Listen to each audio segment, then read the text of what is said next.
السلام علیکم ورحمۃ اللہ وبرکاتہ۔ بسم اللہ الرحمن الرحیم۔ رب اشرح لی صدری ویسر لی امری واحلل عقدۃ من لسانی یفقہوا قولی۔ قل یا عبادی الذین آمنوا اتقوا ربکم للذین احسنوا فی ہذہ الدنیا حسنہ وارض اللہ واسعہ انما یوفی الصابرون اجرہم بغیر حساب۔ آپ کہہ دیجئے کہ اے میرے بندو جو ایمان لائے ہو، اپنے رب سے ڈرتے رہو۔ جو لوگ نیک کام کرتے ہیں ان کے لیے اس دنیا میں بھی بھلائی ہے، اور اللہ کی زمین وسیع ہے، بلا شبہ صبر کرنے والوں کو ان کا اجر بلا حساب دیا جائے گا۔ دنیا میں انسان مختلف طرح کے تجربات کرتا رہتا ہے، کبھی حالات اس کی مرضی کے موافق ہوتے ہیں اور کبھی ناموافق۔ یہاں انسان کو فائدے کے ساتھ نقصان کا تجربہ بھی ہوتا ہے، خوشگواری کے ساتھ ساتھ ناخوشگواری کا سامنا بھی کرنا ہوتا ہے۔ ایسی صورتحال میں انسان کے لیے لازم ہے کہ وہ دنیا اور آخرت میں کامیابی اور بھلائی پانے کے لیے تکلیف دہ حالات میں ناگوار صورتحال کا مقابلہ کرنے کے لیے صبر سے کام لے، اللہ سے بہترین اجر کی امید رکھتے ہوئے اور آخرت میں بے حساب اجر کی توقع رکھتے ہوئے اپنے آپ کو ایسے ریسپانس سے روک لے جو اللہ کے نزدیک ناپسندیدہ ہے۔ بھڑکنے والی بات پر بھڑکے نہیں، ناموافق صورتحال سے الجھے نہیں، جوش کی بجائے ہوش سے کام لے اور نازک مواقع پر جذبات کو تھام لے۔ جس کو صبر کی صفت مل گئی وہ کامیاب ہو گیا۔ قل یا عباد الذین آمنوا، کہہ دیجئے اے محمد صلی اللہ علیہ وسلم، آپ بتا دیجئے، یا عبادی، اے میرے بندو، آمنو جو ایمان لائے ہو، جو ایمان کی صفت سے متصف ہے۔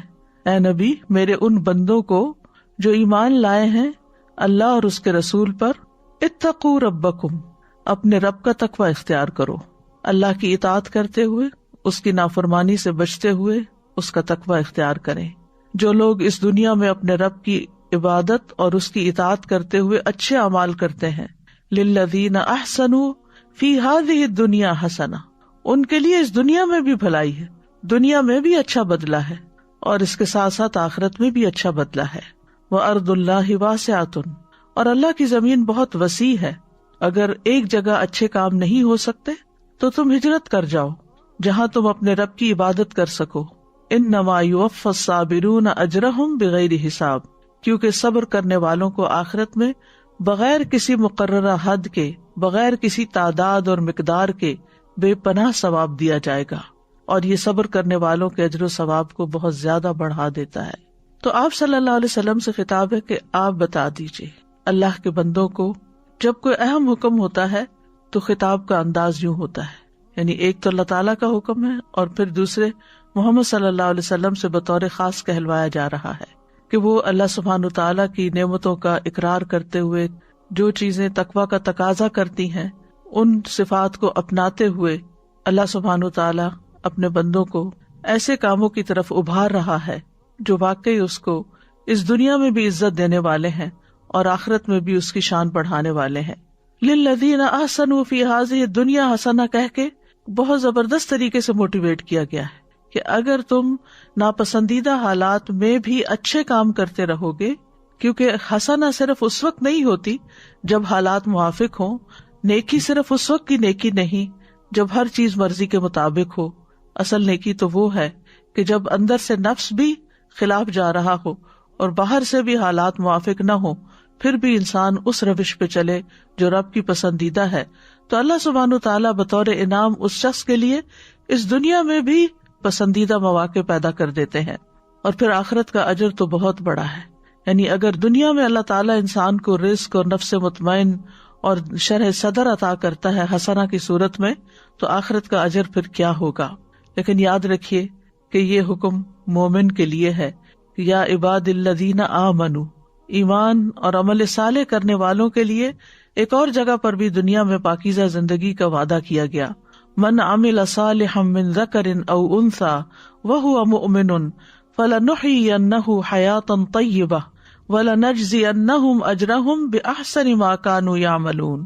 جو شخص بھی نیک عمل کرے، خواہ مرد ہو یا عورت، بشرطے کہ وہ مومن ہو، تو ہم اسے پاکیزہ زندگی بسر کرائیں گے، یعنی اس دنیا میں بھی اس کو اچھی زندگی، اچھی حالت عطا کریں گے، اور آخرت میں ان کے بہترین اعمال کے مطابق انہیں ان کا اجر عطا کریں گے۔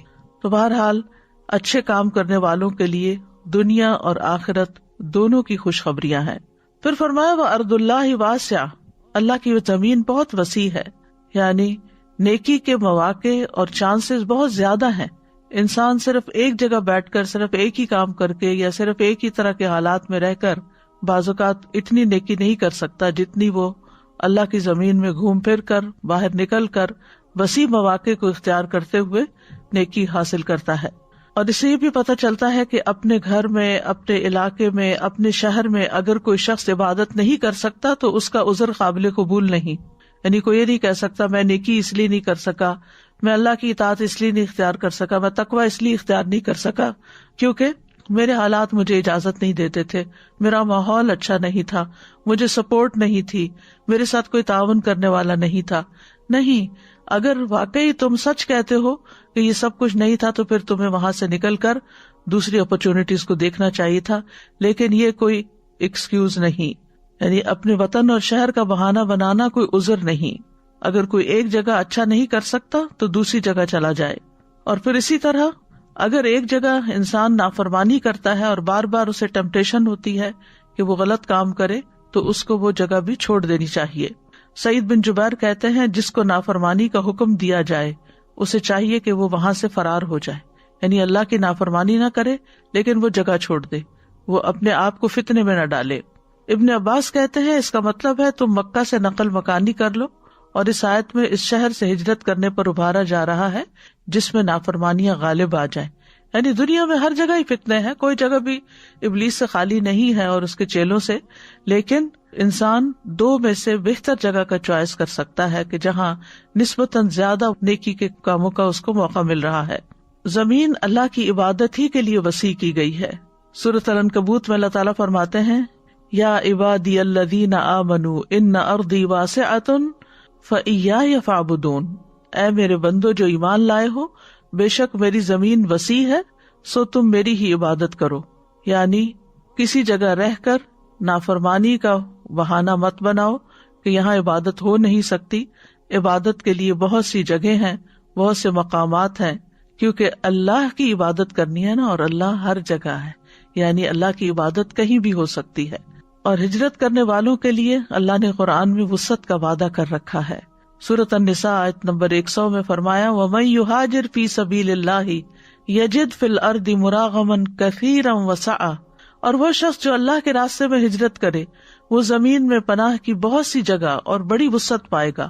یعنی وہ خوف نہ کھائے کہ میرا کیا بنے گا، میں اگر کسی ایسی جگہ چلا جاتا ہوں جہاں میری کوئی جان پہچان نہیں، جہاں میرا کوئی رزق کاروبار نہیں، تو شاید میں بھوکا مر جاؤں۔ نہیں، اللہ سبحانہ تعالیٰ نے ہر جگہ بہت اپرچونٹیز رکھی ہیں، لیکن انسان نافرمانی میں جینے پہ راضی نہ ہو۔ انما یوفی الصابرون اجرہم بغیر حساب، بلا شبہ صبر کرنے والوں کو ان کا اجر بغیر حساب کے دیا جائے گا۔ یعنی جنہوں نے اپنے دین پر ثابت قدمی کا مظاہرہ کیا، تکلیفوں کی وجہ سے اس کو چھوڑا نہیں، جمے رہے، ان کا اجر بھی پھر رب کے پاس بے پناہ ہے۔ امام شوکانی کہتے ہیں اس کا مطلب ہے کہ اللہ ان کے صبر کے مقابلے میں ان کو وافر اجر عطا کرے گا، اتنا کہ اس اجر کو کوئی محفوظ کرنے والا محفوظ نہیں کر سکتا، کوئی لکھنے والا اس کو لکھ نہیں سکتا، کوئی حساب کرنے والا اس کے حساب کی طاقت ہی نہیں رکھتا۔ یعنی فگرز ختم ہو جائیں لیکن وہ اجر ختم نہیں ہوگا۔ حضرت علی رضی اللہ عنہ کہتے ہیں کہ ہر اطاعت کرنے والے کو ناپ پر تول کر دیا جائے گا، یعنی جتنا اس نے کیا ہوگا اس کے بدلے میں 10 گنا یا 700 گنا یا زیادہ، سوائے صبر کرنے والے کے ان کو بھر بھر کے دیا جائے گا، یعنی وہ ختم نہیں ہوگا۔ اور روایت میں آتا ہے کہ آزمائشوں میں گھرے ہوئے لوگوں کو جب اجر دیا جائے گا تو ان کے لیے نہ ترازو نصب کیا جائے گا، نہ صحیفہ کھولا جائے گا، ان پر صبر کے اجر کو بغیر حساب کے انڈیل دیا جائے گا۔ دنیا میں ہم چھوٹی چھوٹی تکلیفوں پہ گھبرا جاتے ہیں اور کہہ اٹھتے ہیں اب صبر نہیں ہوتا، اب سٹیمنا ختم ہو گیا ہے، اب حالات ایسے نہیں رہے کہ صبر کیا جائے۔ نہیں، ہر حال میں صبر کیا جائے، انسان اپنی حالت کو بدلنے کی جد و جہد میں لگا رہے، کوشش کرے، لیکن رکاوٹوں اور مشکلات اور پریشانیوں پر ہمت ہار کے نہ بیٹھ جائے، غلط راستے اختیار نہ کرے، بلکہ صبر کے ساتھ عبادت پر، اطاعت پر جمع رہے۔ بغوی لکھتے ہیں کہ جب عافیت والے آزمائش والوں کی فضیلت کو دیکھیں گے تو وہ تمنا کریں گے کہ کاش دنیا میں ان کے جسموں کو کینچیوں سے کاٹ ڈالا جاتا، یعنی چاہے انہیں جسمانی ٹارچر دیا جاتا اور وہ صبر کرتے تو آج وہی اجر ملتا جو صبر کرنے والوں کو مل رہا ہے. یعنی وہ قابل رشک ہوں گے اس وقت. دنیا میں تو وہ خود سیلف پٹی کا شکار ہو جاتے ہیں یا دوسرے ان کی کنڈیشن کو بہت پتھیٹک بتاتے ہیں کہ یہ کس طرح کی زندگی ہے اور انہوں نے تو کچھ دیکھا ہی نہیں، انہیں تو کچھ دنیا میں ملا ہی نہیں. لیکن اگر وہ صبر کرنے والے ہیں اور اللہ کی قضاء و قدر پر راضی ہونے والے ہیں، ایسی رضا کہ جس میں کوئی ناراضگی نہ ہو، کوئی شکوہ نہ ہو، تو اللہ سبحانہ وتعالیٰ جس طرح ایسے لوگوں کو آنر کرے گا اس کی مثال نہیں ملتی. اور یہ صبر کی تمام اقسام کے لیے اجر ہے، یعنی کسی ایک خاص نیکی پر یا کسی خاص پریشانی پر صبر کرنا نہیں، بلکہ 3 طرح کی جو صبر کی پوزیشنز بتائی گئی ہیں قرآن و سنت میں. ایک گناہ اور معاصی کے مقابلے میں صبر اور ان کے ارتکاب سے بچنا، یعنی جہاں ٹیمپٹیشنز ہو وہاں انسان اپنے آپ کو روک لے. پھر اللہ کی اطاعت پر اپنے آپ کو روکنا صبر کرتے ہوئے، یعنی اطاعت پر جمے رہنا. اور پھر اللہ کی تکلیف دہ قضاء و قدر پر صبر کرنا کہ اس میں کسی قسم کی اللہ سے ناراضگی نہ ہو. تو بلا شبہ اللہ نے ایسے لوگوں کے لیے بغیر کسی حساب کے، بغیر کسی مقدار کے اجر رکھا ہے. تو اس آیت کا بیسیکلی جو حاصل کلام ہے وہ صبر کو لازم کرنا ہے، یعنی اس آیت سے جو خاص بات پتہ چلتی ہے وہ صبر کرنا ہے. اور صبر کیا ہے؟ صبر یصبر کا مطلب ہوتا ہے اپنے آپ کو روک لینا. صبر تو کا مطلب ہوتا ہے میں نے اس کام میں اپنے نفس پہ صبر کیا، یعنی اس کام پر نفس کو روک لیا. اصطلاحی معنوں میں صبر اپنے نفس کو ایسی چیز سے روک لینا جس سے اور جس پر نفس کو روکنا واجب ہو، یعنی نفس کو نافرمانیوں سے روکنا اور فرائض پر لانا، یہ صبر ہے. امام راغب کہتے ہیں صبر سے مراد نفس کو اس انداز پر روکنا ہے جس کا تقاضا عقل اور شریعت کرتی ہے، یا اس چیز سے روکنا جس کا تقاضا عقل اور شریعت کرتی ہے. کہا جاتا ہے کہ یہ نفس کو بے صبری اور ناراض ہونے سے روک لینا ہے. یعنی صبر کرنا کیا ہے؟ بے صبر پن سے اور ناراض ہونے سے روکنا. زبان کو شکایت کرنے سے روک لینا، کمپلینٹس نہیں، نو کمپلینٹس. اور اعضاء کو اضطراب یا بے چینی سے روک لینا، یعنی اپنے آپ کو بے چینی سے روکنا، اینکشس نہ ہونا. اور کہا جاتا ہے کہ یہ نفس کی عادات میں سے اچھی عادت ہے جس کے ذریعے سے انسان ایسا کام کرنے سے رک جاتا ہے جو اچھا اور خوبصورت نہیں ہوتا. یہ نفس کی قوتوں میں سے ایک قوت ہے، یعنی اپنے آپ کو روکنا جو ہے یہ نفس کے اسٹرانگ ہونے کی علامت ہے جس کے ذریعے وہ اپنی حالت کی اصلاح کرتا ہے اور اپنے معاملے کو قائم کرتا ہے. حدیث میں صبر کو روشنی بتایا گیا ہے. صحیح مسلم میں آتا ہے وَالصَّبْرُ ضِيَاءٌ، اور صبر روشنی ہے. یہاں نور کا لفظ نہیں آیا، نماز کو نور کہا گیا لیکن صبر کو ضیاء کہا گیا کیونکہ ضیاء میں حرارت بھی ہوتی ہے، نور ٹھنڈا ٹھنڈا ہوتا ہے. جیسے جعل الشمس ضیاءً، اس نے سورج کو تیز روشنی والا بنایا، تو یعنی سورج کے اندر روشنی بھی ہوتی ہے اور حرارت بھی ہوتی ہے. والقمر نورا، اور قمر کو نور بنایا یعنی اس میں ٹھنڈک ہوتی ہے. تو سورج کی روشنی میں تپش اور تلخی، اس لیے اس صبر کو حدیث میں ضیاء سے تعبیر کیا گیا ہے. صبر کی 3 بڑی اقسام بتائی جاتی ہیں، جس میں نمبر 1 اللہ کی نافرمانی سے صبر کرنا، جس میں انسان اپنے نفس کو حرام کام کے ارتکاب سے روک لیتا ہے، چاہے اس کا سبب بھی پایا جائے، چاہے اس کے لیے بہت سے مواقع ہوں حرام کام کرنے کے، لیکن وہ اپنے آپ کو روک لے. جیسے رجل طلبته امرأة ذات منصب و جمال فقال انی اخاف اللہ، وہ شخص جس کو کوئی منصب اور جمال والی عورت یعنی زنا کے لیے دعوت دے اور وہ یہ کہہ دے کہ میں اللہ سے ڈرتا ہوں، تو یہ صبر ہے. نافرمانی پر صبر کرنے کی 3 قسمیں ہیں. نمبر 1، مسلمان اپنے دل کو اس نافرمانی کی محبت اور اس سے وابستگی سے پھیر دے، اور جن مقامات میں نافرمانی پائی جاتی ہے وہ وہاں سے خود کو پھیر دے، اور نافرمانیاں کرنے والوں کی مجلس میں نہ بیٹھے، ان کے ساتھ دوستی نہ رکھے، یعنی دل کی حالت ہے ایک طرح سے. نمبر 2، اگر وہ قدرت رکھتا ہو تو اس نافرمانی کے ارتکاب سے خود کو روک لے، تو وہ نہ اس کے قریب جائے اور نہ عملی طور پر اس کو ادا کرے، یعنی پریکٹیکلی اس سے رک جائے.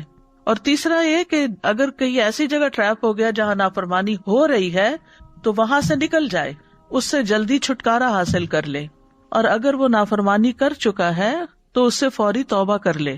دوسرا صبر ہے اللہ کی اطاعت پر کاربند رہنا، یعنی ہر حال میں خوشی ہو یا تنگی ہو یا تکلیف ہو اطاعت پر جمع رہے انسان. اور اس کی بھی 3 اقسام ہیں. نمبر 1، بندہ اطاعت کے اس کام پر متوجہ ہو اور اس کے لیے تیاری کرے، یعنی جو کرنے کا کام، مثلا نماز پڑھنی ہے تو وضو کرے، تیاری کرے اور اس کے لیے اپنے آپ کو ریڈی کرے، توجہ کرے اس طرف۔ نمبر 2، اطاعت کے اس کام کو ایسے ادا کرے جیسے اللہ نے اس کا حکم دیا ہے، اس طرح کہ اس کا دل اس کی طرف متوجہ ہو اور وہ خضوع و خشوع کرنے والا ہو، جیسے نماز میں۔ اور تیسرے یہ کہ نیکی کے کام کو پایہ تکمیل تک پہنچائے، کمپلیٹ کرے کام کو، اس میں کوئی ایسی چیز نہ ملائے جو اس کے عمل کو باطل کر دے، جیسے کہ ریاکاری یا شہرت کا طلبگار ہونا یا احسان جتلانا اور تکلیف پہنچانا، یعنی جو چیزیں اعمال کو باطل کرتی ہیں۔ یعنی پہلی چیز نیت ہو گئی، دوسرا یہ کہ اس کو کرنا شروع کر دینا، اور تیسرا یہ کہ اس کو کمپلیٹ کرنا۔ تو اطاعت پر صبر کرتے ہوئے بندے کی 3 حالتیں ہوئیں، یعنی سب سے پہلے انسان اپنی نیت کو درست کرے، خالص اللہ کے لیے عمل کرے، بندوں کی تعریف چاہنے کے لیے نہیں، کیونکہ کچھ کام ایسے ہوتے ہیں کہ جس میں صرف اللہ دیکھ رہا ہوتا ہے، تو وہ اصل میں ہمارا ٹیسٹ ہوتے ہیں کہ ان کاموں کو ہم کتنی خوشی سے کرتے ہیں، اور کچھ کام ایسے ہوتے ہیں جن کو لوگ دیکھ رہے ہوتے ہیں، تو اس وقت ہمارے دل کی حالت کیا ہوتی ہے اور ہم کتنے خوش ہو رہے ہوتے ہیں کہ واہ فلاں نے دیکھ لیا، فلاں اپریشیٹ کر رہا ہے، اس نے لائک کر دیا، بہت اچھی فیڈ بیک تھی وغیرہ وغیرہ۔ تو ان کاموں کو کس جوش جذبے کے ساتھ کرتے ہو۔ پھر یہ ہے کہ جب کام کیا جائے کوئی بھی، تو اس میں سنت اور آداب جو ایٹیکیٹس ہیں اسلام نے بتایا، ان کو ملحوظ خاطر رکھا جائے، یہ بھی بہت ضروری ہے اطاعت کے لیے، کیونکہ بعض اوقات ہم ایک نیکی کا کام کر رہے ہوتے ہیں، بہت بڑا سخاوت کا پروجیکٹ کر رہے ہوتے ہیں، لیکن طریقہ ہمارا درست نہیں ہوتا تو اس کا بھی فائدہ نہیں۔ اور پھر یہ کہ کام کے مکمل کرنے تک صبر سے کام لے، کیونکہ کچھ کام ایسے ہوتے ہیں کہ جن کا رزلٹ فوراً نہیں آتا، وہ وقت لیتا ہے، وہ ایک شیپ بنتے ہوئے اس کا ایک عرصہ گزرتا ہے، تو اس میں انسان بیچ میں ہمت ہار کے اس کو چھوڑ نہ دے۔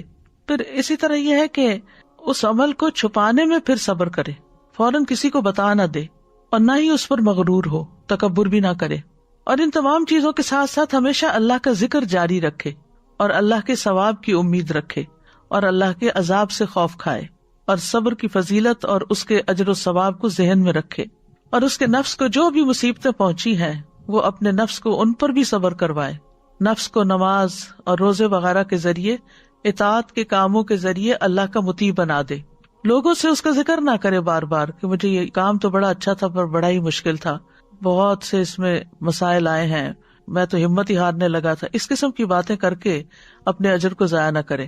انسان ہمیشہ مثبت بات کرے کہ الحمدللہ ایک بڑا پروجیکٹ تھا لیکن اللہ نے کروا لیا، اللہ کی مدد شامل حال ہو، یعنی یہ مثبت جملے ہوگی، کیونکہ بعض اوقات آپ کو اپنی سٹوری شیئر کرنی پڑتی ہے کہ یہ کام کو کس طرح کیا گیا تاکہ وہ دوسروں کے لیے ایک اچھا نمونہ بنے، تو اس میں نیگیٹو باتیں نہ کی جائیں، اس میں لوگوں کو ڈرایا نہ جائے، حوصلہ نہ ہارا جائے، تمہیں نہیں پتا کہ میں کس کس چیز سے گزری ہوں، یہ میں ہی جانتی ہوں کہ یہ کس طرح کام ہوا ہے، اس قسم کی گفتگو نہ کرے، بلکہ یہ کرے کہ اگرچہ مشکل تھا لیکن اللہ تعالیٰ نے میرے لیے آسان کر دیا، اور سب سے بڑی بات یہ کہ توفیق دی اور میں نے اس کو مکمل کر لیا، اللہ تعالیٰ اس کو قبول کرے، اللہ تعالیٰ اس پر راضی ہو۔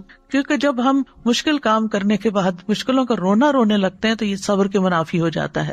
صبر کی تیسری قسم اللہ کے فیصلوں پر راضی ہونا اور صبر کرنا، تقدیر پر صبر، کیونکہ کبھی حالات موافق ہوتے ہیں طبیعت کے اور کبھی ناموافق ہوتے ہیں، جو ناموافق ہوتے ہیں ان میں صبر کی ضرورت ہے۔ تو جب کوئی مصیبت نازل ہو جائے تو انسان اپنے نفس کو قلبی، قولی یا فعلی ناراضگی سے روکے، یعنی نہ تو دل میں بدگمانی کرے اللہ تعالیٰ سے، نہ زبان سے کوئی ایسا لفظ نکالے کہ اللہ کو ناراض کرے، اور نہ ہی عمل میں کوئی ایسی بات کرے کہ جس سے اللہ ناراض ہو۔ یہ ہے اصل صبر، یعنی جب کسی بندے پہ مصیبت نازل ہو تو انسان دل سے کہے اے اللہ میں تجھ سے راضی ہوں، اگرچہ یہ میرے لیے مشکل ہے، دل ہی دل میں سوچتا ہے نا انسان، ہے تو بڑا مشکل، مثلا کسی کا شوہر فوت ہو جائے یا کسی کا بچہ فوت ہو جائے تو اس کے لیے تو دنیا اندھیر ہو جاتی، تو انسان سوچے کہ ہے تو مشکل لیکن اللہ کا فیصلہ ہے نا، اس میں بھی خیر ہوگی، تو میں اپنے رب سے راضی ہوں، الحمدللہ کہے، اور زبان سے ناراضگی والی ایسی کوئی بات نہ کرے جیسے جاہلیت کے دور میں لوگ کیا کرتے تھے، نہ گریبان چاک کرے، نہ اپنا سر پیٹے، نہ چہرہ پیٹے، نہ بال نوچے، نہ ٹکرے مارے، کوئی ایسی حرکت نہ کرے۔ نبی صلی اللہ علیہ وسلم نے فرمایا، اللہ تبارک و تعالی نے اپنے بندے کو جو کچھ دے رکھا ہوتا ہے وہ اس میں اس کا امتحان لیتا ہے، ان سارے نعمتوں کا امتحان ہوتا ہے، کسی کا کسی شکل میں، کسی کا کسی شکل میں۔ سو جو شخص اللہ عز و جل کی تقسیم پہ راضی ہو جائے اللہ اسے برکت اور وسعت دیتا ہے، اور جو راضی نہ ہو اس کو برکت نہیں ملتی۔ ابو حاتم کہتے ہیں کہ صبر کی 3 اقسام ہیں، اور ان تینوں پر صبر کرنے والا دراصل عقل مند ہے۔ نافرمانیوں سے رک جانے پہ صبر، نیک اعمال بجا لانے پہ صبر، سختیوں اور مصائب پہ صبر۔ تو یہ جو حالتیں بیان کی گئی ہیں، عقل مند تینوں حالات میں اپنی حالت پر غور کرے اور وہ ان موقعوں پر صبر کرنے کو لازم کر لے، یہاں تک کہ وہ مشکل اور آسانی میں اس کی وجہ سے اللہ کی رضا کے حصول کے اعلیٰ درجات تک پہنچ جاتا ہے۔ میمون بن مہران کہتے ہیں صبر کی 2 اقسام ہیں، مصیبت پہ صبر کرنا اور اس سے بھی افضل نافرمانیوں سے رک جانے پہ صبر کرنا۔ صبر کے حوالے سے لوگوں کی کچھ اقسام ہیں، یہ تقسیم شیخ الاسلام ابن تیمیہ کی ہے۔ ایک ہے اس میں سے صبر اور تقوی کے حامل لوگ، کیونکہ لوگوں کے نفسوں کو ان کے دین کے ساتھ تعلق دیکھتے ہوئے آزمایا جاتا ہے کہ کس کا کتنا دین ہے، اس کے مطابق آزمائش آتی ہے۔ تو صبر اور تقوی کے حامل وہ لوگ ہیں جن پر اللہ نے انعام کیا اور وہ دنیا اور آخرت میں سعادت مندوں میں سے ہیں۔ انہوں نے اللہ کی اطاعت پر صبر کیا اور حرام چیزوں کو چھوڑنے پر صبر کیا۔ پھر تقوی کے حامل ہے لیکن صبر نہیں کرتے۔ ایک تو وہ ہے جو صبر اور تقوی دونوں رکھتے، دوسرے وہ تقوی ہے لیکن صبر نہیں۔ لوگوں میں سے کوئی عبادت گزار، زاہد، قیام کرنے والا، صدقہ کرنے والا، خرچ کرنے والا، ذکر کرنے والا اور فرما بردار ہوتا ہے، لیکن جب مصیبت آتی ہے تو ڈہ جاتا ہے۔ اس کے پاس تقوی ہے لیکن صبر نہیں ہے۔ تیسرا ہے تقوی نہیں ہے لیکن صبر ہے۔ کچھ لوگوں کے پاس صبر ہوتا ہے، تقوی نہیں ہوتا، جیسے فاسق و فاجر لوگ ہوتے ہیں، لیکن ویسے وہ بہت طاقتور ہوتے ہیں، اندر سے اسٹرانگ ہوتے ہیں۔ ان کو جب کوئی مصیبت آتی ہے تو اس پہ صبر کرتے ہیں، جیسے چور ڈاکو وغیرہ حرام مال حاصل کرنے پر صبر کرتے ہیں، تکلیف اور مشقتوں پر، کیسی کیسی تکلیفیں اٹھا کے اس مقام تک پہنچتے ہیں جہاں سے وہ چوری کر کے لاتے ہیں، لیکن اس کا شکوہ گلہ نہیں کرتے، وہ صبر کرتے ہیں۔ ایسے آدمی کے پاس صبر تو ہے لیکن تقوی نہیں۔ تو ان میں سے کوئی اللہ سے اجر کی امید نہیں رکھتا۔ ان کے نزدیک صبر ایک پیدائشی عادت ہے جس پر انہیں پیدا کیا گیا ہے، یعنی کچھ لوگوں کے اندر ان بلٹ ہوتی ہے صبر کرنے کی عادت۔ کچھ نان مسلمز ایسے ہوتے ہیں جو مصیبت کے وقت قوت اور طاقت کا مظاہرہ کرتے ہیں، بہت کانفیڈنٹ ہوتے ہیں، بہت اسٹرانگ اپنے آپ کو شو کرتے ہیں، نہ آنسو بہاتے ہیں نہ ہی کوئی اور زبان سے ایسی بات نکلتی ہے، لیکن عموماً وہ لوگوں کے اندر پاپولر ہونے کے لیے ہوتا ہے۔ تو جو لوگ تقوی اور صبر سے خالی ہوتے ہیں تو پھر ایسے لوگ کسی بھی اجر کے مستحق نہیں ہوتے۔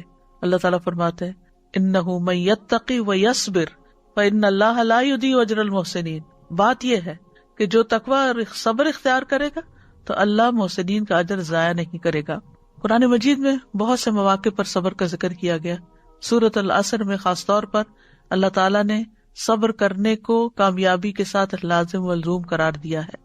ابن تیمیہ کہتے ہیں اللہ نے اپنی کتاب میں 90 سے زیادہ مقامات پر صبر کا حکم دیا ہے، 90 سے زیادہ صبر کا ذکر فرمایا ہے، اور اپنے اس قول میں اس کو نماز کے ساتھ ملا کر بیان کیا ہے، وَاسْتَعِینُوا بِالصَّبْرِ وَالصَّلَاةِ وَإِنَّهَا لَكَبِیرَةٌ إِلَّا عَلَى الْخَاشِعِینَ۔ اور صبر اور نماز کے ساتھ مدد طلب کرو، اور بلا شبہ وہ یقیناً بہت بڑی ہے مگر عاجزی کرنے والوں پر۔ صبر اللہ سبحانہ تعالیٰ کی صفت ہے۔ نبی صلی اللہ علیہ وسلم نے فرمایا کوئی شخص جو کسی سے اذیت سنے وہ اللہ سے زیادہ صبر کرنے والا نہیں۔ لوگ اللہ کے لیے اولاد ٹھہراتے ہیں، وہ انہیں تندرستی دیتا ہے بلکہ روزی بھی عطا کرتا ہے، حالانکہ یہ بات اللہ تعالیٰ کو بہت زیادہ غصہ دلاتی ہے، پھر بھی اللہ تعالیٰ ان کو دنیا کی نعمتیں دیے چلے جاتا ہے۔ صبر انبیاء کی صفت ہے، فاصبر کما صبر اولو العزم من الرسل۔ آپ صبر کیجئے جس طرح پختہ ارادے والے رسولوں نے صبر کیا۔ پھر عام لوگوں میں سے جو صبر کرنے والے ہیں قرآن مجید میں ان کی تعریف کی گئی ہے، والصابرین فی البأساء والضراء وحین البأس اولئک الذین صدقوا واولئک هم المتقون۔ اور خصوصاً جو تنگ دستی اور تکلیف میں اور لڑائی کے وقت صبر کرتے ہیں، یہی لوگ ہیں جنہوں نے سچ کہا اور یہی تقوی والے ہیں، یعنی صبر والے ہی دراصل سچے لوگ ہیں اور یہی تقوی والے ہیں۔ نبی صلی اللہ علیہ وسلم کو کئی مقامات پر صبر کا حکم دیا گیا، ایمان والوں کو بھی، یا ایھا الذین آمنوا اصبروا وصابروا ورابطوا واتقوا اللہ لعلکم تفلحون۔ اے لوگو جو ایمان لائے ہو، صبر کرو اور مقابلے میں جمے رہو اور مورچوں میں ڈٹے رہو اور اللہ سے ڈرو تاکہ تم کامیاب ہو جاؤ۔ مشکل حالات میں لوگوں کو صبر کرنے کا حکم دیا گیا، خاص طور پر جب انسانوں کے ساتھ ڈیلنگ ہو اور معاملات مشکل ہو جائیں۔ سورۃ الفرقان میں فرمایا وَجَعَلْنَا بَعْضَكُمْ لِبَعْضٍ فِتْنَةً أَتَصْبِرُونَ وَكَانَ رَبُّكَ بَصِيرًا، اور ہم نے تمہارے بعض کو بعض کے لیے ایک آزمائش بنایا ہے، کیا تم صبر کرو گے؟ اور تمہارا رب ہمیشہ سے سب کچھ دیکھنے والا ہے۔ یعنی اس میں سیکھنے کی بہت بڑی بات ہے، اور وہ یہ کہ انسان انسانوں کے لیے آزمائش ہے، اور ہر انسان کی زندگی میں کوئی نہ کوئی انسان اس کے قریبی لوگوں میں سے جس کے ساتھ اس کا لازماً واسطہ پڑنا ہوتا ہے، وہ اس کے لیے ایک فتنہ بن جاتا ہے، ایک آزمائش بن جاتا ہے۔ صبر ایمان کی افضل حالت ہے۔ معقل بن یسار سے روایت ہے کہ آپ نے فرمایا افضل ایمان صبر اور نرمی کرنا ہے، افضل ایمان صبر اور نرمی کرنا ہے۔ علی بن ابی طالب کہتے ہیں خبردار، صبر کا ایمان سے وہی تعلق ہے جو سر کا جسم سے ہے، جب سر کو کاٹ دیا جائے تو جسم ہلاک ہو جاتا ہے، یعنی اگر صبر نہیں تو ایمان بھی کامل نہیں رہا۔ پھر انہوں نے اپنی آواز بلند کرتے ہوئے کہا جس کے پاس صبر نہیں اس کا کوئی ایمان نہیں، جس کے پاس صبر نہیں اس کا کوئی ایمان نہیں، یعنی ایمان کا تقاضا ہے کہ انسان صبر سے کام لے، تبھی انسان پھر غیبت سے رک سکتا ہے، تبھی انسان پھر طعنہ زنی سے رک سکتا ہے، دوسروں کو اذیت دینے سے رک سکتا ہے، یا اذیت والی باتیں سہ سکتا ہے، کیونکہ اس کا ایمان صبر کے ساتھ ہے اور وہ اس کو قوت بخشتا ہے یہ سب کچھ کرنے۔ پھر جنت میں داخلے کا میزان ہے، خسارے سے بچنے کے لیے صبر ضروری ہے، صبر کرنا ہمت والوں کا کام ہے، صبر سے وسیع اور بہترین نعمت کوئی نہیں۔ نبی صلی اللہ علیہ وسلم نے فرمایا کسی شخص کو صبر سے بہتر اور کشادہ تر نعمت نہیں ملی۔ ابراہیم تیمی کہتے ہیں اللہ جس بھی بندے کو تکالیف پر صبر اور آزمائشوں پر صبر اور مصائب پر صبر عطا کر دیتا ہے تو ایمان لانے کے بعد جس کو جو کچھ عطا کیا گیا صبر کرنے والوں کو ان سب سے بہترین عطا کیا گیا، یعنی ایمان کے بعد سب سے بڑی وسیع اور بہترین نعمت اگر کسی کو کوئی ملی ہے تو وہ صبر کرنے کی صلاحیت ہے۔ عمر بن عبدالعزیز نے ممبر پر کھڑے ہو کر کہا جب اللہ کسی بندے کو کوئی نعمت دیتا ہے پھر وہ اس سے نعمت چھین لیتا ہے، یعنی وہ نعمت اس سے واپس لے لیتا ہے، تو اس نعمت کے چھن جانے کے بدلے اسے صبر عطا کرتا ہے، پھر اس صبر کے بدلے اس کو جو کچھ عطا کرتا ہے وہ چھینی جانے والی نعمت سے بہت بہتر ہوتا ہے۔ یعنی انسان کو ایک نعمت ملی، کوئی چیز ملی، پھر اللہ تعالیٰ نے واپس لے لی اور صبر دے دیا، اب صبر کے بعد جو ملے گا وہ پہلی نعمت سے بہت زیادہ ہوگا، وہ تو عظیم ترین ہوگا، یعنی صبر کے بدلے تو بے حساب ملے گا۔ اگر وہ پہلی چیز جاتی نا، یعنی یہاں انسان دیکھے تھوڑا سا کہ اگر پہلی ایک نعمت ملی، ہم چاہتے ہیں ہمیں جو نعمتیں ملی وہ ہم سے جائے نا، تو جو نعمت ہمیں ملی ہے اگر وہ اللہ تعالیٰ اپنی حکمت کے تحت واپس لے لیتا ہے تو اس پر ناراض نہیں ہونا چاہیے، کیونکہ وہ ایک سبب بن رہا ہے، وہ واپس لینا ایک ذریعہ بن رہا ہے کس چیز کا؟ بہترین دینے کا۔ بیچ میں گیپ ہے جسے صبر سے فل کرنا ہوگا تو اس سے برج کر جائیں گے تو آگے جو کچھ ہوگا تو انسان کہے گا کاش وہ ساری چیزیں چلی جاتی اور آج اس سے کہیں بہتر مل جاتا۔ حتیٰ کہ یہ صرف آخرت میں نہیں، دنیا میں بھی اللہ تعالیٰ بعض اوقات ایک چیز اس لیے لیتا ہے انسان سے تاکہ اس کو اس سے بہتر دے۔ بعض اوقات دنیا چلی جاتی ہے انسان سے، دنیا کی کوئی بھی نعمت جس سے وہ بہت اٹیچڈ ہوتا ہے، اور اس کے بدلے اللہ تعالیٰ اس کو دین دے دیتا ہے، اور یہ کتنی بڑی نعمت ہے، کتنی بڑی نعمت ہے، کیونکہ اگر ہمیں سبھی کچھ دنیا کا مل جائے تو ہم شاید اللہ کی طرف راغب بھی نہ ہو، ہم دعا بھی نہ کریں، ہم کوئی نیک عمل بھی نہ کریں، ہم اس کو پکارے بھی نہ، ہم تڑپے بھی نہ۔ تو یہ اللہ تعالیٰ کی ایک حکمت بالغہ ہے، پہنچی ہوئی حکمت، کہ جس کی وجہ سے اللہ تعالیٰ ہم پر رحم کرتا ہے، کبھی دے کر اور کبھی لے کر۔ صبر اللہ کے خزانوں میں سے ایک خزانہ ہے۔ حسن کہتے ہیں صبر جنت کے خزانوں میں سے ایک خزانہ ہے، اللہ ان کو عطا کرتا ہے جو اس کے ہاں معزز ہوتے ہیں، اور بے صبرا پن جو ہے وہ انسان کو کوئی فائدہ نہیں دیتا۔ ابن مبارک کہتے ہیں جو صبر کرتا ہے وہ بہت ہی کم صبر کرتا ہے، اور جو بے صبری کا مظاہرہ کرتا ہے وہ بہت تھوڑا فائدہ اٹھاتا ہے۔ صابرین کے لیے 3 وعدے ہیں قرآن میں۔ سورۃ البقرہ میں اللہ تعالیٰ فرماتے ہیں وَبَشِّرِ الصَّابِرِينَ الَّذِينَ إِذَا أَصَابَتْهُمْ مُصِيبَةٌ قَالُوا إِنَّا لِلَّهِ وَإِنَّا إِلَيْهِ رَاجِعُونَ أُولَئِكَ عَلَيْهِمْ صَلَوَاتٌ مِّن رَّبِّهِمْ وَرَحْمَةٌ وَأُولَئِكَ هُمُ الْمُهْتَدُونَ۔ اور صبر کرنے والوں کو خوشخبری دے دیجیے، وہ لوگ کہ جب انہیں کوئی مصیبت پہنچتی ہے تو وہ کہتے ہیں بے شک ہم اللہ کے لیے ہیں اور بے شک ہم اسی کی طرف لوٹنے والے ہیں۔ یہ لوگ ہیں جن پر ان کے رب کی طرف سے کئی مہربانیاں اور بڑی رحمت ہے، اور یہی لوگ ہدایت پانے والے ہیں۔ تو 3 چیزیں، مہربانیاں، رحمت اور ہدایت ملی۔ بعض سلف صالحین کو جب پہنچنے والی مصیبت پہ تسلی دی گئی تو انہوں نے کہا میں کیوں نہ صبر کروں، جبکہ اللہ نے صبر پر مجھ سے 3 باتوں کا وعدہ کیا ہے، اور ان میں سے ہر بات دنیا اور جو اس میں ہے اس سے بہتر ہے، یعنی اللہ کی مہربانیاں، رحمت اور ہدایت، یعنی صلوات، رحمت اور ہدایت۔ تو صابرین کے لیے اللہ تعالیٰ نے بہت بڑا اجر تیار کر رکھا ہے۔ وَلَنَجْزِيَنَّ الَّذِينَ صَبَرُوا، واو قسمیہ ہے، لام تاکید کا ہے، نون مشدد بھی تاکید کا ہے۔ 3 تاکیدیں کی گئیں کہ جو لوگ صبر کریں گے ان کو ان کا اجر دیا جائے گا بِأَحْسَنِ مَا كَانُوا يَعْمَلُونَ، ان بہترین اعمال کے مطابق جو وہ کیا کرتے تھے۔ پھر اسی طرح صبر کرنے والوں کا اجر اللہ ضائع نہیں کرے گا۔ وَاصْبِرْ فَإِنَّ اللَّهَ لَا يُضِيعُ أَجْرَ الْمُحْسِنِينَ، صبر کیجئے، بے شک اللہ نیکی کرنے والوں کا اجر ضائع نہیں کرتا۔ حدیث میں آتا ہے بے شک زیادہ ثواب بڑی آزمائش کے ساتھ ہے، یعنی جتنی بڑی آزمائش اتنا ہی بڑا ثواب۔ آپ نے فرمایا وہ مومن جو لوگوں سے ملتا جلتا ہے اور ان کی طرف سے آنے والی تکالیف پر صبر کرتا ہے، وہ اس مومن سے اجر و ثواب میں کہیں زیادہ ہے جو لوگوں سے میل جول نہیں رکھتا اور نہ ان کی تکالیف پر صبر کرتا ہے۔ صبر کرنے میں بہت بڑی خیر ہے۔ آپ نے فرمایا یاد رکھو ناپسندیدہ چیزوں پر صبر کرنے میں بڑی خیر ہے، کیونکہ مدد صبر کے ساتھ ہے، تنگی کے ساتھ کشادگی ہے اور سختی کے ساتھ آسانی ہے۔ صبر کرنے والوں کو بشارت دی گئی، خوشخبری دی گئی، وَبَشِّرِ الصَّابِرِينَ وَبَشِّرِ الْمُخْبِتِينَ، صابرین کو اللہ کی مدد ملتی ہے۔ آپ نے فرمایا مدد صبر کے ساتھ ہے، کشادگی تنگی کے ساتھ ہے، اِنَّ مَعَ الْعُسْرِ یُسْرًا، اور بے شک ہر مشکل کے ساتھ ایک آسانی ہے، بے شک اسی مشکل کے ساتھ ایک اور آسانی ہے۔ صابرین کو اللہ کا ساتھ ملے گا، وَاصْبِرُوا إِنَّ اللَّهَ مَعَ الصَّابِرِينَ، فرشتوں کا ساتھ ملتا ہے، جیسے جنگ بدر میں فرشتے اترے۔ اللہ کی محبت ملتی ہے، واللہ یحب الصابرین، کامیابیاں ملتی ہیں۔ یا ایھا الذین آمنوا اصبروا وصابروا ورابطوا واتقوا اللہ لعلکم تفلحون، اے لوگو جو ایمان لائے ہو، صبر کرو اور مقابلے میں جمے رہو اور مورچوں میں ڈٹے رہو اور اللہ سے ڈرو تاکہ تم کامیاب ہو جاؤ۔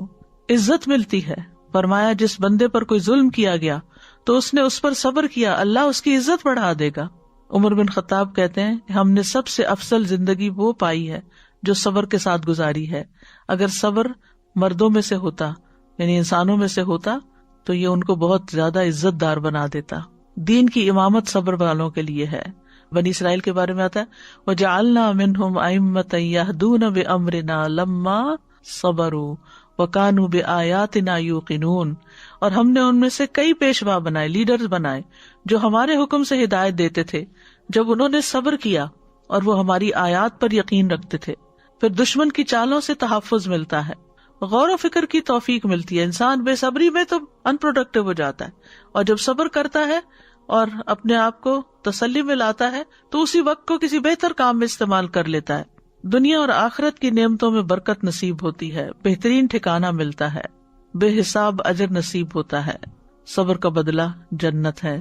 سلام علیکم بما صبرتم فنعم عقبی الدار، فرشتے جنتیوں پہ داخل ہو کے کہیں گے سلام ہو تم پر اس کے بدلے جو تم نے صبر کیا، یعنی آج سلام کے مستحق کیوں ہو؟ صبر کی وجہ سے۔ تو کتنا اچھا ہے اس گھر کا انجام۔ پھر جنت کے بالا خانوں کا حصول ہے۔ اولئک یجزون الغرفۃ بما صبروا، یہی وہ لوگ ہیں جو اپنے صبر کا بدلہ جنت کے بالا خانوں کی صورت میں پائیں گے۔ وجزاہم بما صبروا جنۃ وحریرا، اور انہیں ان کے صبر کے عوض جنت اور ریشم کا لباس عطا فرمایا۔ اور مصیبت میں صبر کرنے سے درجات کی بلندیاں نصیب ہوتی ہیں، انسان اگلے درجے پر پہنچتا چلا جاتا ہے۔ تو صبر کے مواقع کیا ہیں؟ سب سے پہلے لوگوں کی باتوں پر صبر کرنا چاہیے، یعنی بعض اوقات کوئی شخص چھوٹی سی بات کرتا ہے، وہ چپ جاتی ہے، ہم آپے سے باہر ہونے لگتے ہیں، تو ایسی بات کو سنی انسنی کر دیں جیسے اس نے کچھ کہا ہی نہ ہو۔ ورنہ ہم کیا کرتے ہیں، وہاں سے سنی اٹھائی، جا کے کسی کو بتائی، پھر دوسرے کو بتائی، پھر چوتھے کو بتائی، ڈھیر ساری غیبت کر کے ادھر بے صبری ہوئی اور ادھر سے اور گناہ اکٹھا کر لیا، اور وہ چوبہ نہ لگ ہوئی، نہ دنیا کے رہے، نہ دین کے رہے، نہ آخرت کے رہے، کہیں کے بھی نہ رہے۔ کسی کے ستانے پر، کچھ لوگوں کو ستا کے مزہ آتا ہے، یعنی ان کی تسلی اسی پہ ہوتی ہے، تو ایسی صورت میں انسان اس کو اگنور کر دے اور اپنے آپ کو ٹرین کر لے کہ میں نے اس کے ایسے رویے سے پریشان نہیں ہونا، اپنے لیے کوئی آلٹرنیٹ ڈھونڈے، اور بہترین آلٹرنیٹ کیا ہے کہ انسان اللہ سے باتیں کرے، اللہ سے اپنے غم اور دکھ کی شکایت کرے، انما اشکو بثی وحزنی الی اللہ۔ پھر اسی طرح غلط الزام لگانے پر، یعنی یہ صبر کا موقع ہوتا ہے، حالات کی تنگی پر، معاشی حالات تنگ ہو یا معاشرتی تنگ ہو یا کسی بھی طرح کے حالات میں پریشانی آئی ہوئی ہو تو اس موقع پر صبر سے کام لینا، ہائے واویلا نہ مچانا. رزق کی کمی پر، کیونکہ یہ بھی اللہ کا ایک امتحان ہوتا ہے کہ بعض اوقات اللہ زیادہ دیتا ہے اور کبھی کم دیتا ہے. رسول اللہ صلی اللہ علیہ وسلم نے فرمایا، ابو سعید صبر کرو، کیونکہ تم میں سے جو بندہ مجھ سے محبت کرتا ہے اس کی طرف فقر و فاقہ اتنی تیزی کے ساتھ بڑھتا ہے جیسے سیلاب کا ریلا وادی کی بلندی سے اور پہاڑ کی چوٹی سے اس کی پستی کی طرف بڑھتا ہے. یہ وہ نصیحت ہے جو میرے والد نے مجھے اس وقت کی تھی جب میں اپنے پی ایچ ڈی کے لیے سفر پر روانہ ہو رہی تھی. بالکل لاسٹ مومنٹ میں، آخری لمحات میں. علم کے راستے میں بہت مشکلات آتی ہیں اور اس کا مقابلہ صبر ہی کے ساتھ کرنا. اور واقعی شاید میری زندگی کا سب سے مشکل وقت تھا ہر اعتبار سے، لیکن اس نصیحت نے بہت ہی فائدہ دیا کہ جو محمد صلی اللہ علیہ وسلم سے محبت کرتا ہے، جو دین سے محبت کرتا ہے، تو فقر و فاقہ اس کی طرف تیزی کے ساتھ بڑھتا ہے جیسے سیلاب کا ریلا آتا ہے. تو اگر ایسے حالات ہوں کسی بھی وجہ سے تو انسان صبر سے کام لے تو اللہ سبحانہ وتعالی دن پھیر دیتا ہے. اسی طرح اور موقع کون سے؟ پسند کا کھانا نہ ہو تو ہم صبر نہیں کر سکتے، خاص طور پہ روزہ کھولنے کے بعد اگر اچھی کوکنگ نہ ہو، نمک زیادہ پڑ جائے یا کوئی اور چیز ہو تو گھر میں بدمزگی ہو جاتی ہے اور آپ کی ساری محنت اکارت جاتی ہے، آپ کو باتیں سننی پڑتی ہیں، تو اس کا جواب نہ دیں. کیونکہ بعض خواتین جذباتی ہو کر پھر یہ کہتی کہ میرا سارا دن اس میں لگ گیا اور تم لوگ یہ تبصرے کر رہے ہو، اور پھر ناراضگیاں اور پھر غصہ اور پھر عبادت میں خلل اور کہاں سے کہاں تک بات چلی جاتی ہے. تو اس موقع پر سنی انسنی کر دے جیسے کچھ ہوا ہی نہ ہو. بیماری کا موقع یہ ہوتا ہے کہ انسان اس وقت ہائے واویلا مچا دیتا ہے. پھر بیٹیوں کی پیدائش پر، کیونکہ لوگ بہت تانے دیتے ہیں. انسان کو خود تو اپنی اولاد عزیز ہی ہوتی ہے لیکن لوگوں کی باتوں سے انسان پریشان ہو جاتا ہے. پھر بچوں کی وفات پر پھر علم کے حصول میں موسیٰ علیہ السلام نے خضر علیہ السلام کے ساتھ جو سفر کیا، نبی صلی اللہ علیہ وسلم نے فرمایا اللہ ہم پر اور موسیٰ علیہ السلام پر رحم فرمائے، کاش وہ صبر سے کام لیتے تو اپنے ساتھی سے اور بھی بہت سے عجائبات دیکھتے. حضرت خضر علیہ السلام کا ہر کام یہ انوکھا تھا تو اور بھی کئی چیزیں سامنے آتی. انہوں نے کہہ دیا کہ ان سألتک عن شیء بعدها فلا تصاحبنی قد بلغت من لدنی عذرا. پھر اسی طرح اپنے سے اوپر والے سے تکلیف پہنچنے پر، جیسے پیرنٹس ہیں انہوں نے کچھ کہہ دیا، ہسبینڈ نے کچھ کہہ دیا، یا پھر امیر کی طرف سے، باس کی طرف سے کوئی بات ایسی سننے کو ملی تو اس وقت بھی صبر کرنا چاہیے. پھر ترجیح دینے پر، یعنی اگر آپ کے اندر سارے گٹس ہیں لیکن آپ سے کم تر شخص کو کوئی آپ پر پریفر کر رہا ہے تو اس موقع پر بھی صبر سے کام لینا چاہیے. بعض اوقات یہ ہوتا ہے آپ کو پتا ہوتا ہے کہ آپ نے جو کام کیا وہ بہت محنت سے کیا، بہت کوالٹی کا کام ہے، لیکن بعض اوقات لوگ آپ ہی کے منہ پر کسی اور کے ساتھ آپ کو کمپیئر کر کے اس کی تعریف شروع کر دیتے ہیں.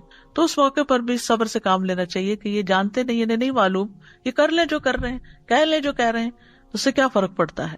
اسی طرح محنت آپ نے کی ہوتی ہے، شکریہ اور کریڈٹ کوئی اور لے رہا ہوتا ہے، تو اس موقع پر بھی صبر کرنا چاہیے. بدلہ لینے کے موقع پر جاہلوں کے جواب میں صبر کرنا، کیونکہ بعض اوقات کوئی شخص آپ کو بلا وجہ برا بھلا کہنے لگتا ہے، وہ آپ کو جانتا ہی نہیں ہے، گالی گلوچ دینے لگتا ہے. آج کل تو ایک بہت ٹرینڈ ہے کہ کسی کے بھی خلاف کوئی چیز ڈال دو آپ یوٹیوب پہ اور پھر اس کے اوپر کمنٹس پہ کمنٹس جو آنا شروع ہوتے ہیں بعض اوقات اتنے غلط قسم کے ہوتے ہیں جن کی کوئی حقیقت نہیں ہوتی اور آپ کو معلوم یہ سب جھوٹ کا پلندہ ہے، لیکن آپ کیا کر سکتے ہیں، کس کس کو جا کے سمجھا سکتے ہیں. تو ایسے موقع پر صبر ہی کرنا بہتر ہے.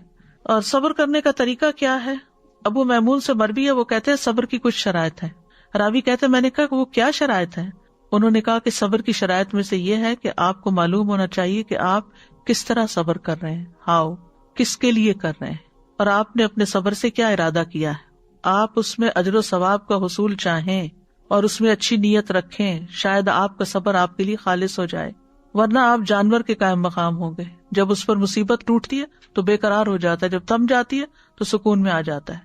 تو جو مصیبت اس پر پڑتی ہے اس کو وہ سمجھ نہیں پاتا کہ کیوں آئی مصیبت. جانور جو ہوتا ہے نہ وہ ثواب کے حصول کی نیت کر سکتا ہے نہ ہی صبر کر سکتا ہے. تو یہ تو جانوروں کی صفات ہے، اس لیے نہ وہ صبر کرتا ہے اور نہ ہی مصیبت تھمنے پر اس کو نعمت کا احساس ہوتا ہے. اگر ایسا ہوتا تو اللہ کی حمد بیان کرتا، اس کا شکر ادا کرتا. تو پھر یہ تو بالکل جانوروں والی صفات ہو گئی. پھر اللہ کی خاطر صبر کرنا، وَلِرَبِّكَ فَاصْبِرْ، اللہ کا چہرہ چاہنے کی خاطر صبر کرنا. صدمے کی پہلی چوٹ پر صبر کرنا یہ مصیبت کی شدت کو توڑ دیتا ہے. صبر جمیل اختیار کرنا. صبر جمیل کون سا ہے؟ فَاصْبِرْ صَبْرًا جَمِيلًا، جس میں نہ کوئی گھبراہٹ ہو نہ کوئی شکایت ہو. صبر کوشش سے آتا ہے، صبر کے لیے محنت کرنی پڑتی ہے. وَمَن يَتَصَبَّرْ يُصَبِّرُهُ اللَّهُ، جو شخص صبر کرے گا اللہ اسے صبر عطا کرے گا۔ ہر حال میں اللہ کی تعریف بیان کرنا، مصیبت پر 4 بار شکر کرنا۔ شریح کہتے ہیں مجھے مصیبت لاحق ہوتی ہے تو میں اس پر 4 بار اللہ کا شکر کرتا ہوں، اس بات پر کہ مجھے اس سے بڑی مصیبت نہیں آئی، اس پر کہ اس نے مجھے صبر عطا کیا، اس بات پر شکر کرتا ہوں کہ اس نے مجھے انا للہ کہنے کی توفیق دی، کیونکہ اس سے میں ثواب کی امید رکھتا ہوں، اور اس پر شکر ادا کرتا ہوں کہ یہ مصیبت مجھے میرے دین میں واقع نہیں ہوئی۔ کسی سے پوچھا گیا صبر الجمیل کیا ہے؟ اس نے کہا تم آزمائش میں مبتلا ہو اور دل الحمدللہ کہہ رہا ہو، یہ صبر جمیل ہے۔ پھر اللہ کی رضا میں راضی ہونا، زبان سے رب کی رضا کے کلمات نکالنا، خیر کی بات کرنا، خیر کی بات منہ سے نکالنا، پریشانی کا ذکر صرف اللہ سے کرنا، بندوں سے شکوے نہ کرنا، جزا فضا نہ کرنا، نوحہ نہ کرنا، اللہ کو الزام نہ دینا۔ اور صبر کرنے والوں کی بہت سی مثالیں قرآن مجید میں بیان ہوئی ہیں، جن میں خاص طور پر اسماعیل علیہ السلام کا صبر، کہ ان کے والد نے ان کو پیشانی کے بل لٹا بھی دیا تھا اور وہ خوشی سے مان بھی گئے تھے۔ یعقوب علیہ السلام کے صبر کی مثال ہمارے سامنے، کس طرح یوسف علیہ السلام کے کھو جانے پر صبر کیا۔ یوسف علیہ السلام کے صبر کی مثال ہے، ان کی تو پوری زندگی صبر کا ایک نمونہ، کس طرح اپنے گھر سے، اپنے رشتہ داروں سے، اپنے دین سے، ہر چیز سے دور ایک مقام پر جہاں کوئی بھی اپنا نہیں، وہاں وہ محسنین میں سے ہوتے ہیں اور صبر سے کام لیتے ہیں، کہیں نہ اللہ سے ناراض ہے نہ بندوں سے۔ ایوب علیہ السلام کی مثال، 18 سال تک ایسی بیماری رہی کہ سبھی نے چھوڑ دیا۔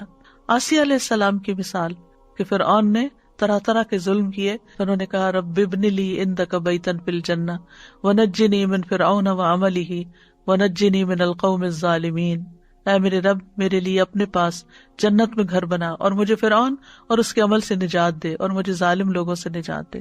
تو کہا جاتا ہے تو اللہ نے جنت میں ان کے گھر سے پردہ ہٹا دیا، ان کو دکھا دیا۔ نبی صلی اللہ علیہ وسلم کی زندگی تو صبر ہی صبر ہے۔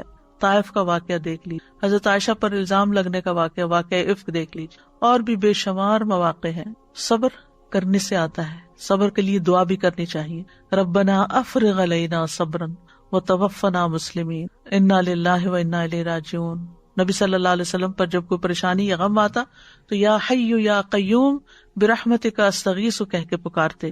کرنے کے کام یہ ہیں کہ مصائب اور مشکلات کو برا نہ سمجھیں۔ جب اللہ تعالیٰ کسی بندے کے ساتھ بھلائی کا ارادہ کرتا ہے تو اس کی حالت کے مطابق اس کو آزمائش اور امتحان کی دوا پلاتا ہے، یہ ابن قیم کہتے ہیں۔ اس کے ذریعے سے وہ اس میں سے مہلک بیماریوں کو نکال دیتا ہے۔ یعنی انسان بیمار ہوتا ہے، اس کا نفس بیمار ہوتا ہے، اس کا اخلاق بیمار ہوتا ہے، تو اللہ تعالیٰ اس کو مشکل کی ڈوز پہ لاتا ہے، یعنی آزمائش کے اور امتحان کی دوا پلاتا ہے اللہ۔ اور پھر جب انسان صبر کرتا ہے تو اس کی بیماریاں جا چکی ہوتی ہیں، اس کا تزکیہ ہو چکا ہوتا ہے۔ پھر مصائب اور مشکلات کا مقابلہ انسان کو صبر سے کرنا چاہیے، اللہ کے فیصلوں پہ راضی رہیں، اطاعت کے کاموں میں صبر کریں، نافرمانی کے کاموں سے بچ کے صبر کریں۔ دنیا مومن کے لیے قید خانہ ہے، اس قید خانے میں اللہ کی رضا میں راضی رہ کے خوشی اور محبت سے دن گزاریں، انبیاء کی سیرت سے سبق لیں۔ کوئی فقر و فاقہ کا سامنا کر رہا ہے تو نبی کے صحابہ کو یاد کر لیں، جنہوں نے کئی پتھر باندھے ہوتے تھے پیٹ پر۔ کوئی ماحول سے پریشان ہے تو ابراہیم علیہ السلام کو یاد کر لیں، لوگوں کی اذیت والی باتوں سے پریشان ہے تو موسیٰ علیہ السلام کو یاد کر لیں، شوہر کی طرف سے پریشانی ہے تو آسیہ علیہ السلام کو یاد کر لیں، بیوی کی طرف سے پریشانی ہے تو نوح اور لوط علیہ السلام کو یاد کر لیں، اولاد کی نافرمانی کی وجہ سے پریشان ہے تو یعقوب اور نوح علیہ السلام کی مثال سامنے ہے، کسی بیماری میں مبتلا ہے تو ایوب علیہ السلام کی طرح صبر کریں، اور اگر آپ کی ذات پہ کوئی جھوٹے الزام لگائے تو حضرت عائشہ کی طرح صبر کریں۔ ساری مثالیں ہمارے لیے موجود ہیں، اللہ تعالیٰ ہمیں عمل کرنے کی توفیق عطا فرمائے، کیونکہ دنیا میں امتحان تو ہوتے ہی رہیں گے اور صبر کے مواقع آتے ہی رہیں گے دن رات، اور یہ انسان کی حقیقی ضرورت ہے، انسان کے لیے مستقل ضرورت ہے۔ جیسے دن میں 5 بار نماز پڑھی جاتی ہے تو اسی طرح دن میں کئی بار صبر کرنا پڑتا ہے، یہ دونوں چیزیں اکٹھی ہوتی ہیں تو ہی انسان اللہ کے ہاں کامیابی پاتا ہے۔